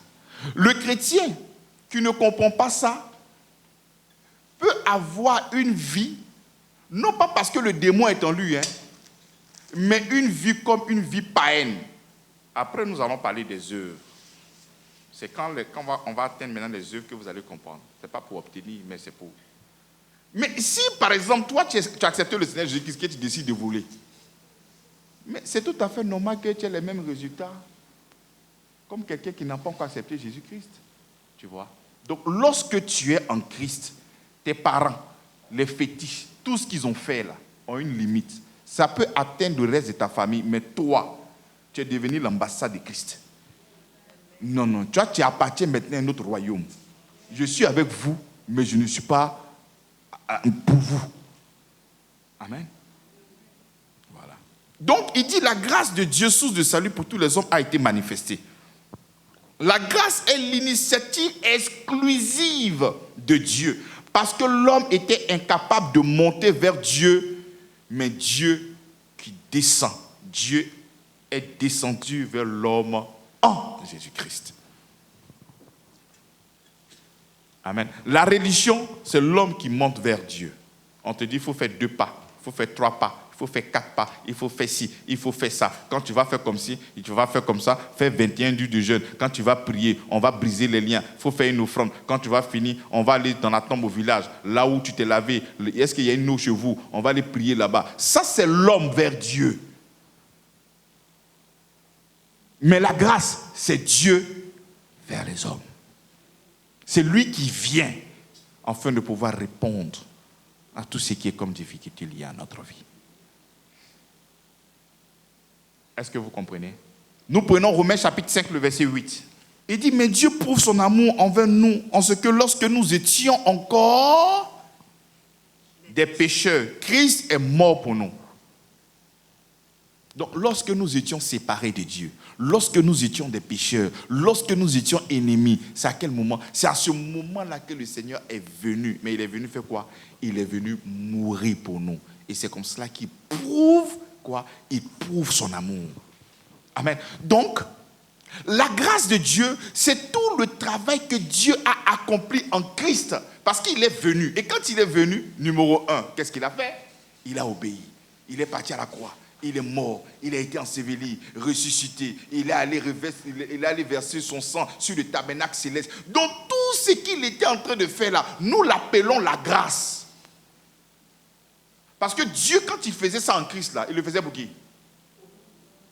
Voilà pourquoi 2 Corinthiens 5 dit, Dieu étant en Christ, réconciliant le monde avec lui-même en n'imputant point aux hommes leurs offenses. Donc tout ce que Dieu était en train de faire en Christ, c'était pour qui?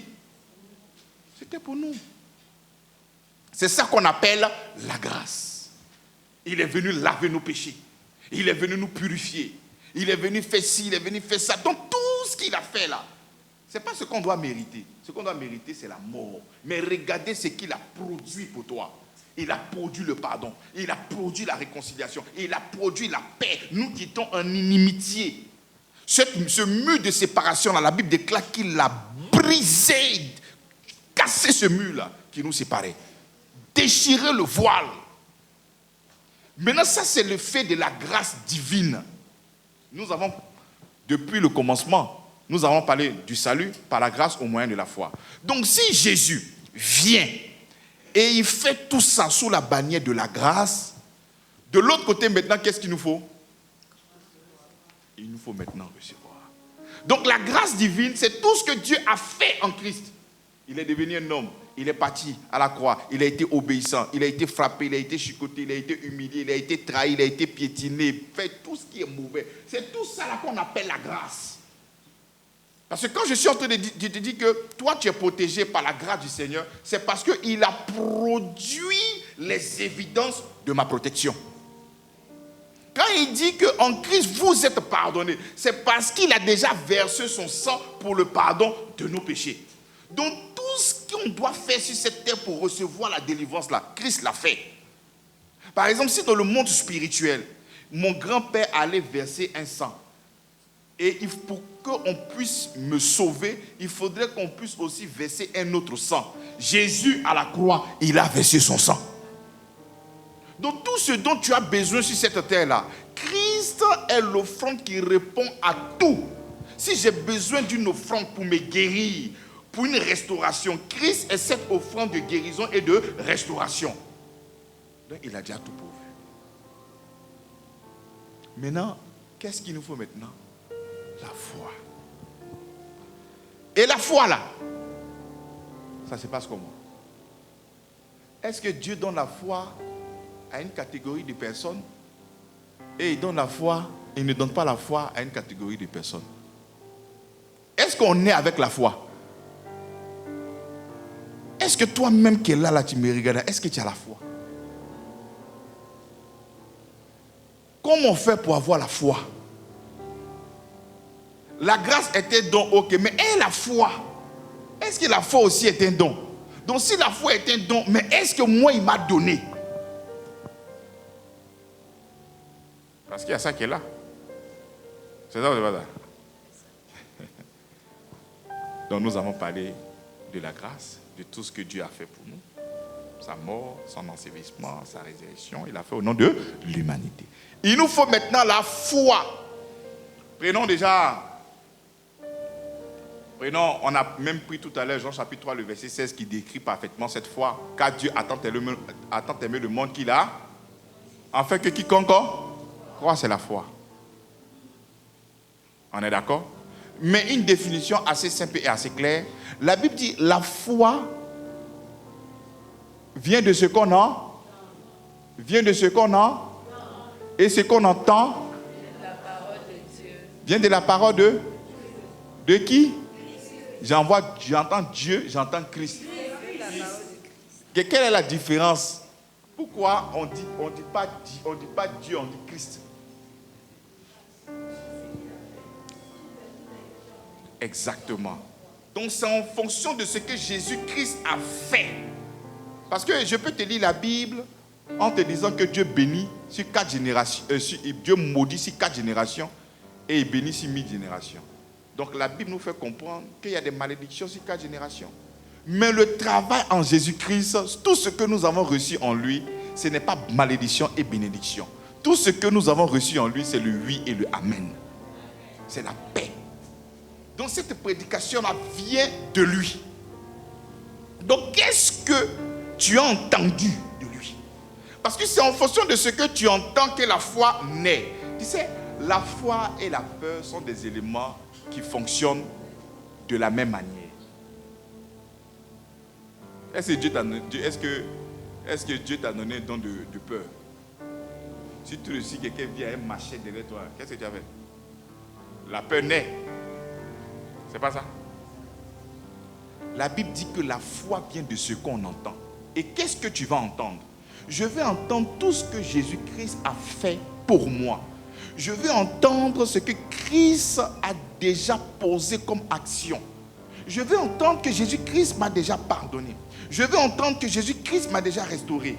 Mais qu'est-ce qui a fait que Christ est parti à la croix? Mais qu'est-ce qui a fait que Jésus-Christ a été chicoté? Mais qu'est-ce qui a fait qu'il y ait des couronnes d'épines sur la tête de Jésus? Mais qu'est-ce qui a fait qu'il ait été pendu au bois? Mais qu'est-ce qui a fait qu'il ait été enseveli? Mais qu'est-ce qui a fait que l'eau est sortie de son côté? Mais qu'est-ce qui a fait que quand il est mort, il a été enseveli? Mais qu'est-ce qui a fait que quand il est parti dans le tabernacle céleste, il allait verser son sang? Mais qu'est-ce qui signifie qu'il s'est assis à la droite de Dieu? J'ai besoin maintenant de comprendre. C'est pas ça. Bon, tu es assis dans un restaurant et puis tu sais que tu n'as pas l'argent mais tu as faim. Et tu es en train de réfléchir, tu es stressé, tu as peur. Et pendant que tu as peur, tu es stressé, quelqu'un t'appelle, te dit qu'il vient de faire un dépôt de 300 000. Ton attitude devient comment? Tu as comment sourire? Mais tu souris là, qu'est-ce qui a fait que tu as commencé à sourire? C'est l'information que tu viens de... Donc c'est juste une information pour passer d'un état A à un autre état. Juste l'information. Parce que tu étais là comme ça. J'ai rien fait comment? Mais si je mange, il peut me frapper ici.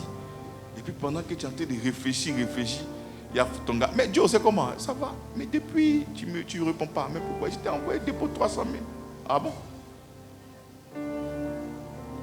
Serveur, s'il vous plaît. Est-ce que je peux avoir le menu? Ton attitude commence à changer. Pourquoi? Les 300 000 étaient là depuis longtemps. Il avait fait le dépôt, mais tu ne... Donc tu ne peux pas manifester la foi pour des choses que tu ne sais pas. Donc tu as besoin d'être... Voilà pourquoi la Bible dit la foi vient de ce qu'on entend. Et ce qu'on entend vient de la parole de Christ. Donc le gars, il était là. Ça m'est arrivé plusieurs fois. Ça, c'était il y a longtemps. On est parti s'amuser, on s'est amusé jusqu'à tout l'argent est fini. Déjà, dans l'amusement là, j'avais plié 100 000 et puis j'ai mis des coins de ma poche. Donc, ici, rentré à la maison, bon, pour moi, on a tout gaspillé. Donc, je suis là maintenant, comment il a fait pour aller au travail? Alors, Joe, pardon, est-ce que tu peux me prêter moins 10 000 là, le temps d'arriver au bureau et te donner? Non, il n'y a pas l'argent. Et puis, s'il est ici, tout le monde, il a fait comment? Il était découragé, il dit bon d'accord, tout comme fait, s'il ne va pas aujourd'hui, demain il va faire. Le temps que mon gars vient, il va me donner peut-être un prêt. Et dans ça, je suis en train de faire le ménage, je prends le bâton là, viens. Voilà la 100 000 là qui tombe. Donc on a besoin d'informations. Aussi longtemps que tu n'es pas informé, tu peux vivre dans une précarité. Donc il dit la foi vient. La foi vient. Donc aujourd'hui, qui tu entends prêcher? Je vois que tu es une femme, tu es un homme. Il y a des choses que Dieu veut faire avec toi. Mais il y a comme quelque chose qui bloque. Ce que tu vas faire, c'est de prendre 2 jours, 3 jours de jeûne. Et quand tu vas finir ça là, tu vas voir Dieu en train de faire. Il vient de créer un manque tout de suite dans ton cœur. Pourquoi un manque? Parce que cette bénédiction ne pourra que s'accomplir après le jeûne. Donc tant que tu n'as pas encore fait le jeûne, cette bénédiction, tu ne pourras pas là. Alors que Christ dit qu'il a déjà tout fait pour toi. Quand moi je suis en train de parler comme ça, je ne suis pas en train de dire que moi-même je ne jeûne pas. Mais je ne peux pas jeûner pour demander à Dieu quelque chose. Parce que je sais que Christ a la capacité de tout me donner. Et il m'a déjà tout donné. C'est à moi de le recevoir maintenant par quoi? Par la foi. Est-ce que vous comprenez? Donc, regardez un peu ce que Romain est en train de nous dire. Prenons Romain chapitre 5, le verset 1er. Regardez ce qu'il dit. Il dit, étant donc justifiés par la foi. Donc nous sommes justes par quoi? Nous sommes justes par quoi? Est-ce que nous sommes justes parce que nous avons accompli la loi de Moïse? Parce qu'il y a plusieurs personnes, j'étais de leur nom avant que le Seigneur me fasse grâce de pouvoir comprendre. Je pensais que je pouvais être justifié lorsque j'étais en train d'obéir la loi. Maintenant ici, la Bible dit, étant donc justifié par quoi? Donc on est justifié par quoi? Être justifié veut dire quoi?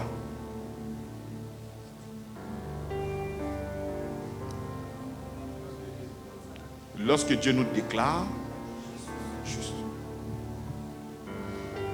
Donc moi avant, Dieu ne pouvait que me déclarer juste si j'ai accompli la loi. C'est comme ça que je comprenais. Mais la Bible ici est contraire à ce que je pense. Il dit, étant donc justifiés par la foi, nous avons la paix avec Dieu par notre Seigneur Jésus-Christ. Il continue, le verset 2. À qui nous devons d'avoir eu par la foi accès à cette grâce, dans laquelle nous demeurons fermes et nous nous glorifions dans l'espérance de la gloire de Dieu. Donc c'est par quoi nous avons eu accès à la grâce? Donc comment faire pour entrer dans la grâce? Par la foi. Et vous voyez, il y a un piège dans cette foi-là. Vous savez le piège c'est quoi? Je sais que quand je vais faire ça, Dieu va agir. Effectivement c'est la foi. Mais la foi là est liée à ce que toi tu vas faire. En fait cette foi là est liée à tes œuvres. Cette foi est liée à ce que toi tu vas produire. Alors que la foi qui nous amène dans cette grâce, c'est la foi en ce que Christ a déjà fait pour nous. Est-ce que vous comprenez? C'est la foi en ce que Christ a déjà fait pour nous. C'est la foi en ce que Christ a déjà fait pour nous. Est-ce que vous comprenez?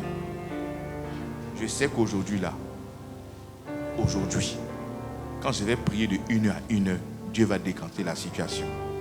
Donc j'ai la foi en ma prière. C'est pas ça? C'est ça ou c'est pas ça? J'ai ma foi que quand je vais faire là, c'est là que Dieu va faire. Pasteur, non, tentez de dire qu'il ne faut pas avoir foi à notre prière. J'aimerais te dire qu'avant que tu ne naisses, il y a une personne qui s'appelle Jésus qui a prié pour toi. Il dit, Père, je prie non pas que pour que tu puisses les ôter du monde, mais pour que tu puisses les préserver du mal.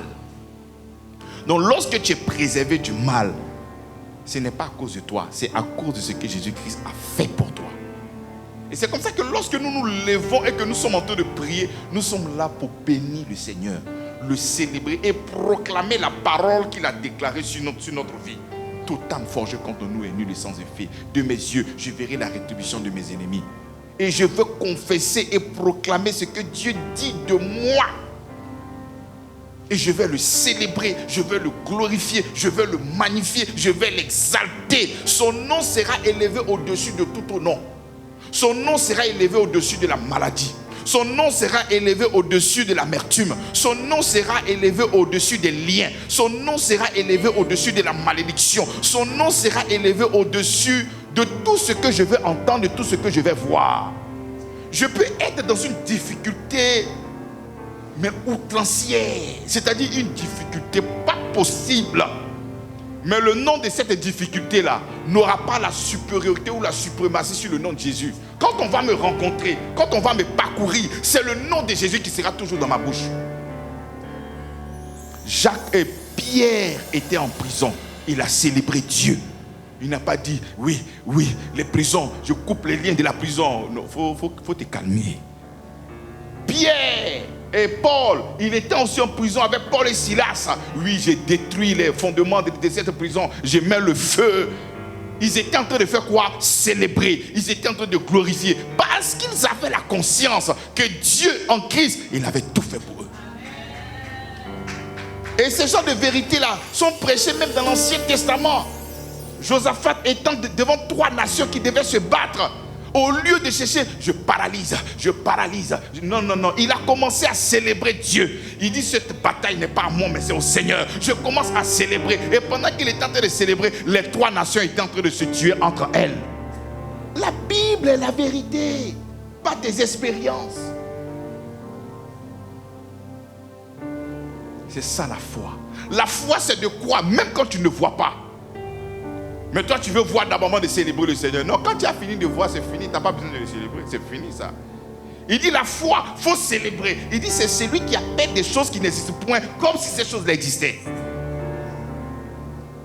Je suis dans les liens, je me vois déjà libre au nom de Jésus-Christ. Et puis il danse comme si il est libre. Mais tu es dans les liens, tu dis Seigneur, mes liens. Ouais, non, les liens sont là. il faut aller au-delà. Il faut voir ce que l'œil ne voit pas.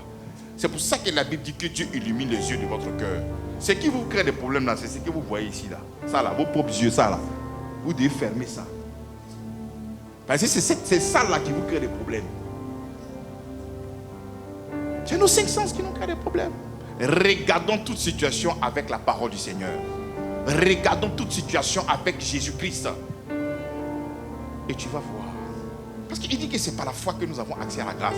Tout ce dont tu es en train de chercher, que ce soit guérison, que ce soit restauration, que ce soit paix, que ce soit tout ce dont tu as besoin, c'est à partir de quoi? Il dit c'est par la foi que tu auras accès. C'est par la foi que tu vas recevoir cette grâce-là. Et si tu n'as pas la foi,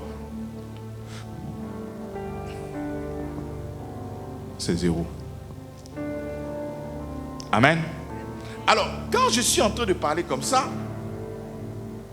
on peut par exemple dire, mais pasteur, ça, je les appelle les calomniateurs de la grâce.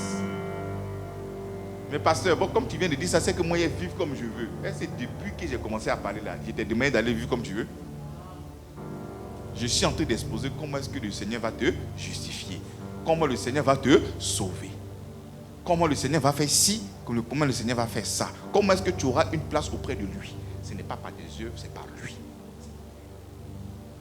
Lorsque nous prenons notre texte de base de Éphésiens chapitre 2, le verset 8 à 9, il continue en disant, ce n'est point par les œuvres afin que personne ne se glorifie.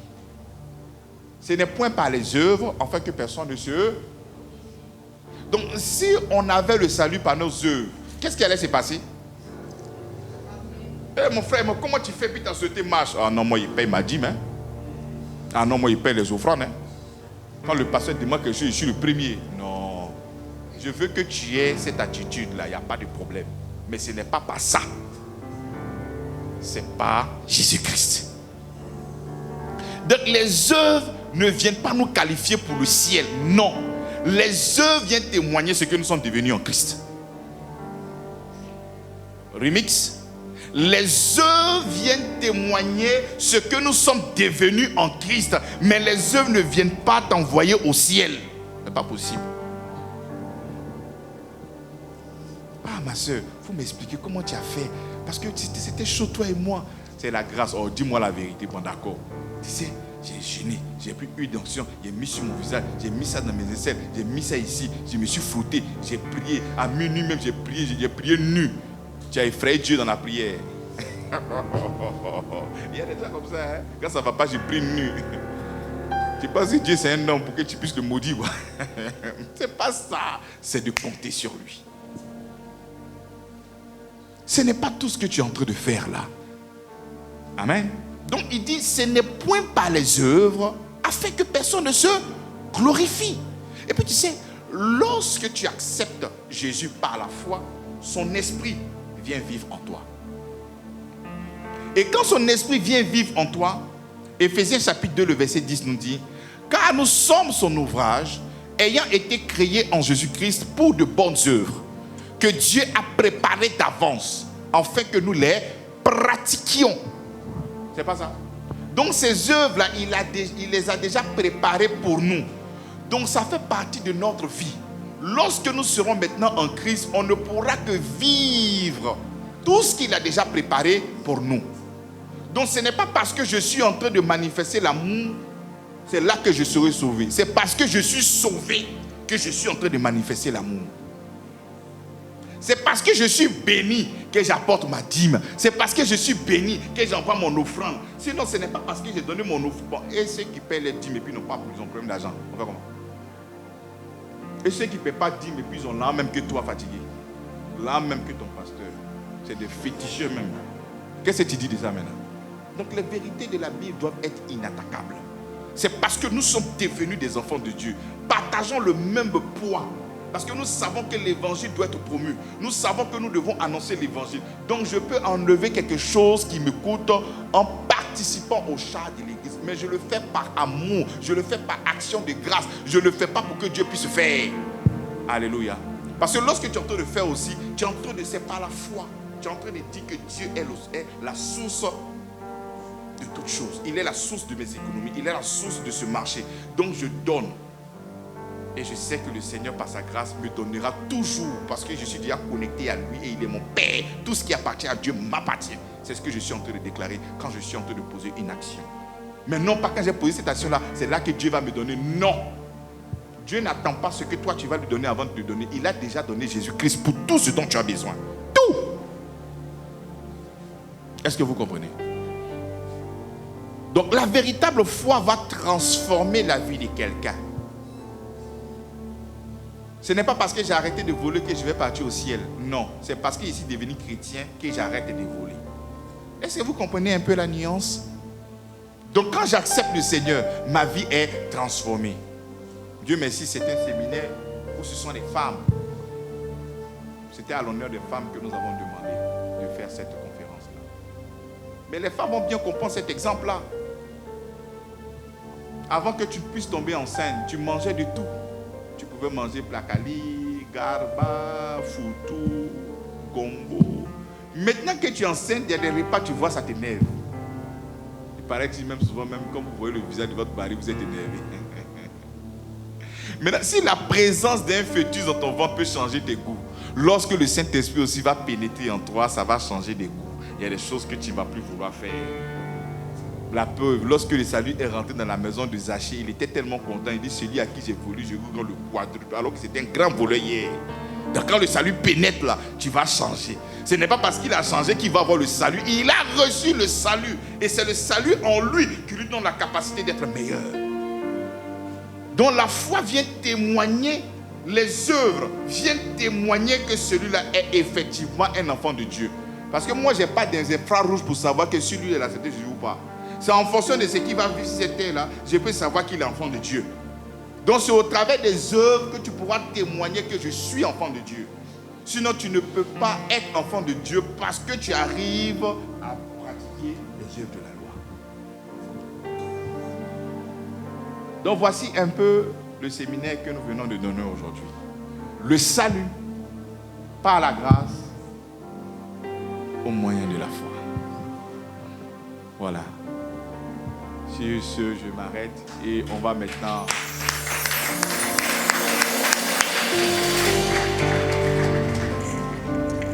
Questions, réponses par rapport à tout ce qui a été dit. Qu'est-ce que vous avez compris? Qu'est-ce que vous n'avez pas compris? Est-ce que vous avez quelque chose où vous aimeriez que nous puissions apporter la clarté et la lumière en fonction de ce thème?